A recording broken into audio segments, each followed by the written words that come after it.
There was a time when time was time and space and speed had some human meaning, for people lived within the limits of the natural world of which they were a part.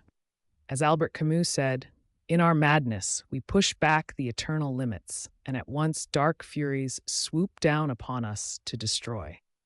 The destruction is now upon us. In former days, you could cross over to other people's lives and come back with a different perspective. Knowing what was obvious was true, and that to exist meant to be composed of flesh and blood like all the others in different places, and to be bound by the natural cycles of life and death, spring and fall, summer and winter.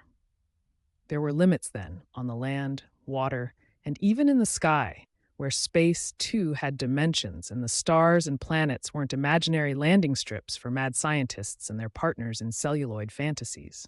In that rapidly disappearing world where people felt situated in space and time, life was not yet a holographic spectacle of repetitive images and words, a pseudo-world of shadowy figures engaging in pseudo-debates on electronic screens with people traveling from one place to another only to find that they never left home. When the mind is homeless and the gray magic of digital propaganda is its element, life becomes a vast, cercinate wandering to nowhere. The experience of traveling thousands of miles only to see the same chain of stores, lining the same road in the same town across a country where the same people live with their same machines and same thoughts in their same lives, in their same clothes.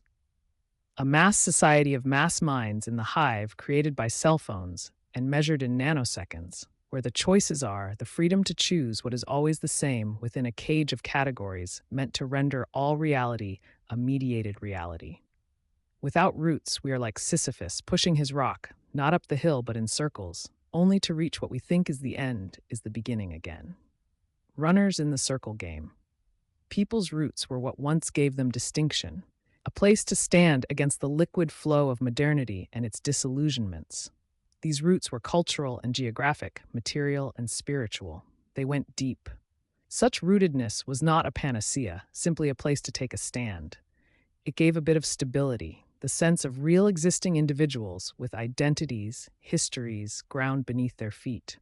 It was possible to meet others as different but equally human despite their different roots, and to grasp our common reality. It was the antithesis of globalization, of sameness. It was diversity before there was fake diversity.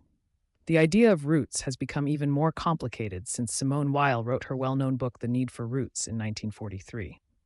Even then, she admitted this. To be rooted is perhaps the most important and least recognized need of the human soul. It is one of the hardest to define.